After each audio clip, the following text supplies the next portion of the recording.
Good afternoon, viewers. My name is Lawrence Rice, and you're looking at the Rice Business Report YouTube offering. Joining our camera this afternoon is none other than Miss Kathy Lynch-Gunter, who is currently running for HCC Trustee District 2. How are you this afternoon? I'm wonderful, thank you. Good, good, good. Now tell us, what exactly does an HCC Trustee do? Well, actually, the HCC Trustee sits and governs the administration, governs policies and procedures that are put in place, and, you know, sort of a kind of community, it can be community outreach, community service as well to the area that you people are entrusting you to do. So that's what we do. We sit on the board, and it's a board at HCC of 9, and being part of that board to govern the HCC facilities, not on-site facilities, but just overall governing of the procedures and policies that help to run HCC as a whole. You know, doing my research this morning, I saw that HCC has close to 20 different campuses around the city of Houston. Well, that's correct. That's correct. District 2, I believe, have 5 campuses in the Northeast area. So it seems as though the curriculum is slanted or based towards students who want to get education or training in a specified field, such as auto repair, culinary, and things of that nature. Well, they have vocational programs, yes, sir, as well as core classes. There are core classes. There also is an opportunity for students to take a part of the dual credit program where they can get credit for college courses as well. Now, today is the last day of early election. Yes, it is. Today is the last day, November 1st. Of course, voting is Tuesday, November 5th, but today is crunch time. It's crunch time. Now, you were out feeding your poll workers. Absolutely, absolutely. Had to visit some sites. Went up to the Cashmere Garden site, and there's Acres Home site where I have a few people over there. And, of course, the Northeast. I'm closest to the Northeast, which is the Northeast Multipurpose Center. And there are other sites, but most of that area, the general area, where I'm feeding some of the workers at those different locations. You know, I know, too, that workers work and workers get paid. Okay? Absolutely, and, they do. Other than the money aspect of it, I'm hoping that they're able to come away with some sense of civic responsibility, some sense of what an election is all about, and at the same time also seeing and believing in the candidate and the candidate's platform. That makes a big difference. Some of the poll workers are there because they need the extra finance or the extra money to help them on their day-to-day living, and it's a great opportunity for them to make some extra money, actually. And then some people actually volunteer their services. I was fortunate enough to have a few volunteers to help me at the polls because I am one of the candidates that is on a shoestring budget. Well, I do believe I know all about a shoestring budget. I've done poll work before. It's a lot of fun. It's interesting. Very so. Fortunately, unfortunately, elections are in November, and November tend to be a little chilly. And here in Texas, it's gotten a little chilly lately, I'm going to have to say. Yeah, absolutely. I think it went down to 37, actually, last night. So well, it's a beautiful day today. It's a beautiful day, but I'm better when I don't know the numbers. So if it's going to be 99, don't tell me. Don't tell me. If it's going to be 37, don't tell me. Just let me feel it out, okay? But I applaud that, you know, it is not as though you're running for a city council. It's not as though you're running for a state assembly. You're doing something here at ground level, okay, which is a HCC position of trustee. Yes. Lots of people are not even aware, and but just let me finish though. But unbeknownst to some and known to some others, that the ballot has now been restructured, so you cannot no longer go straight down and vote Democrat, Democrat, Democrat.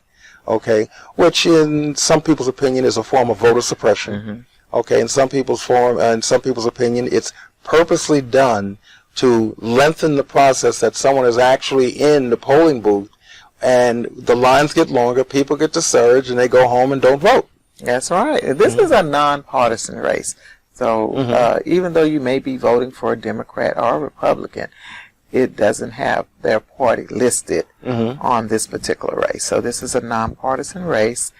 We have a lot of, quite a few candidates for mayor as well as District B and some of the other districts around the Houston area.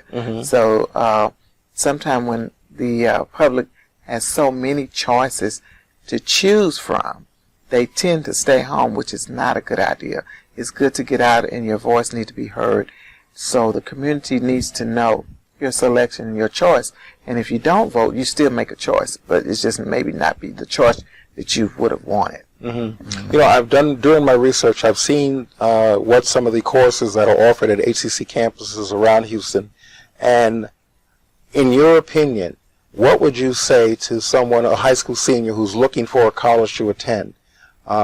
Give me some reasons, yes, thumbs up, to attend a institution like HCC. One of the best reasons, I would think, because to get your basic courses out the way, to get your basic courses started, it would be more economical to attend the HCC campus as opposed to spending a very large amount of money in tuition fees. There at the HCC campuses, they offer some $20 classes, as well as, you know, depending on if you qualify, you may even qualify some free classes.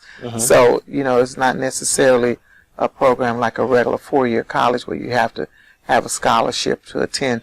They have some services available to get the tuition at no cost. And they also have some classes for seniors at no cost. And many times the community is not aware, and if anybody between the age of 55 and 65 can get some of those courses actually half off. So it's more economical. And as you know, sometimes college students leave with college with a very, very high rate of debt. And so the community college can help them avoid that. You know, I certainly agree with that, and I would say too that it certainly keeps them closer to home. Absolutely. And being closer to home, I think that they're more regulated when they see the relatives and family, and they get on local transportation or they drive to school, but they still have that security of being close to home. Absolutely. And that's got to mean something. That's why it's a community college. That's why it's in your community. And I think we have a few recruiters that go out into the community, but if we can get more recruiters to get that information out to our schools, to our local schools, then I think it would help to get the enrollment up and we get the participation we need for the college to be successful, for the student to be successful, for the community to be successful. And it all starts with enrollment and enrollment awareness. Now, turning our conversation towards your background with the Texas Department of Criminal Justice. Please share with our viewers your background there. Well, I worked as a vocational teacher with the Texas Department of Criminal Justice when I came on board there, in 2013, and I enjoyed the one of the first classes that I was able to teach was called BCIS, and that taught students how to get certified in Microsoft Word, PowerPoint, Excel, and Access. And once they got the certification, that can help the employable skills go up very high. If a job know that you're certified, they tend to employ. But most exciting part of my career was teaching the fiber optic cable, the copper cable, and the telecommunication cable. So the networking with that particular program was great. Inmates had the opportunity to work hands-on with all the material they would be using on a regular job. They had the cables, they had the tools, they had the information to go on and be successful. Once they completed the course, they were tested, and once they tested out, if they got the score that they needed, then they were able to get certified. That certification got the foot in the door, and then from there they can go so many different places. I've had students to call me at work to let me know that they have received a job, they got employed, so it stopped the recidivism for them coming back to jail. You know, maybe they were selling drugs to make ends meet. So they didn't necessarily have to go into that same circle of recidivism, and they were able to actually come out with a job, employable skills they can actually take care of their families and make a good, decent living. Mm-hmm. So that was a very, very, I guess, the highlight of my career. Sure. And that background and knowing that and seeing that firsthand. Mm-hmm. I'd have to say also that coming out with being certified, coming out of a legal situation, being certified, getting a job, and to your knowledge, has anyone ever started their own business based on what they learned from that program?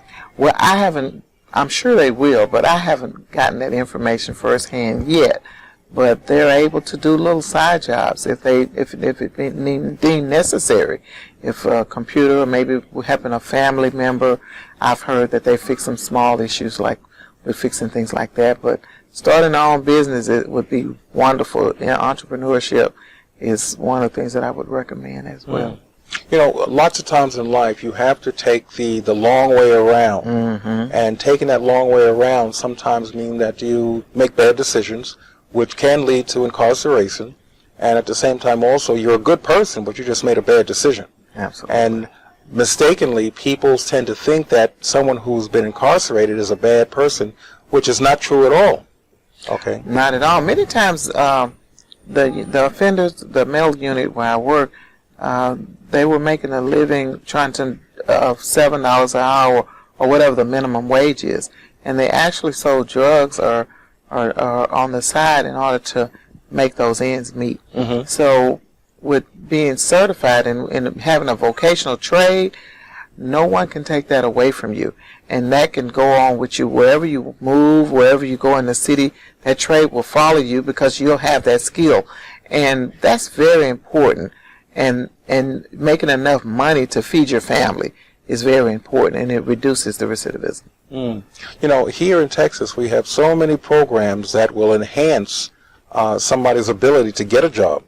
Okay, when I first got into Texas, I was told, hey, you need to go get a, what's the thing, it's not a, that the Port of Houston... TWIC card. A TWIC card. TWIC card, okay. Yes. I'm familiar. And I was told, hey, you get a TWIC card and anybody will hire you. Okay. Tell us about that. Well, I think the TWIC card is more of a safety a program so that people will know your identity, know that you have permission to be on the premises, and that TWIC card does kind of a background check to make sure you're in the country legally and you have the right to work in the area, and they just pretty much keep a background check and make sure you clear. That's what that is, like, kind of like a clearance card. So that TWIC card is very important. The Port of Houston definitely requires that. That's one of their requirements. You know, I love it here in Houston because the employment opportunities, whether it's in the medical center, it's at the airport, the Port of Houston, Metro, they're constantly hiring. So the opportunities are so vast. And you just got to be correct. You just got to be correct in order for them to accept you. So whether it's being certified, whether it's staying out of trouble, and these things will lead you to being able to work so you can feed your family. And at the end of the day, that's what it's all about, feeding your family. That's what it's all about, Mr. Russ. That's why it's so important to me that the colleges in the North Houston area, thrive. It's very important that they get the right workforce programs in these colleges to help to revive the community, to revive the neighborhood, to make a difference in the in the area. So once you get the community up and thrive and get the enrollment up, and it will have a great impact on our community. Well, coming back to HCC having so many campuses around the city of Houston, there's a campus right across the street from where we're sitting right now. Absolutely. And that campus is, it's on Little York, West Little York. Little York, yes, sir, in Homestead Road. That campus, I think it currently has a enrollment of around a little bit over 400 students. We would definitely like to see that grow. Sure. And that's one of the things that I'm fighting for. I'm pushing for student enrollment to increase. We have to get the word out to the schools. We have to get the community recruiters to recruit in our schools in the area and the surrounding areas. And this is a must. because if we don't, well, then we definitely don't want to lose the brand new college that we just got into this area, as along with there are other colleges that I think they've closed one of the colleges that was at the Pinemont location. Yeah, I did see that, and, we don't want any more closures of the Houston community colleges nowhere in our area. So, and also, since you bring that up, their HCC, Houston Community College, I believe they're approving a college being built in the Katy campus, the Katy area. And I am opposed to building a campus in the Katy area. I didn't want to use our tax dollars here in Houston to build a campus out in the Katy area. Katy does not pay Houston taxes, so it makes it just makes no sense. I think that we should keep the campus that we have here, fulfill the programs, the workforce programs that should be here on this side, which HVAC, plumbing, electrical, get those programs working and up and going in this area, not in Katy. One of my business networking partners is Veronica Douglas, who is a employee of HCC, and she produces her television program right there at 3100 Main Street. The name of her program is It's Your Business. So I had the opportunity to be invited by Ms. Douglas to come in and talk about the Rice Business Report. It's an online magazine that I publish. Okay, and now our new venture here, the Rice Business Report YouTube offering, is a way to be able to facilitate and reach more people through social media or YouTube. Okay, and it's my hopes and desires that this reaches some people by Tuesday, November 5th. November 5th. Who will go to the polls, and I guess I'm campaigning. Who will go to the polls and be patient enough with the lines and be patient enough with the restructuring of the ballot to actually vote for you and get you in there. Well, thank you so much, Mr. Rice. I'm shooting for that. My name is Kathy Lynch-Gunter, Houston Community College Trustee, District 2. I need you to go to the polls and cast your vote for me. I need your support. I'm productive, I'm prepared, and I'm prayerful. And you're a Houston native, correct? I'm a Houston native, born and raised right here in the Houston area. I went to Cashmere Senior High School. Came back into the community and work now as a Houston Garden Civic Club president. So I work with seniors, and I love it. This is something that I'm doing and will continue to do. Well, thank you again for sharing our camera with us this afternoon. Continued success with your career, particularly with becoming the HCC trustee. That's right. District 2. District Don't forget 2. District 2. And you'll probably have to go way down the ballot. I think it's page 2. Page 6. Page 6. I'm in position 2 on the ballot.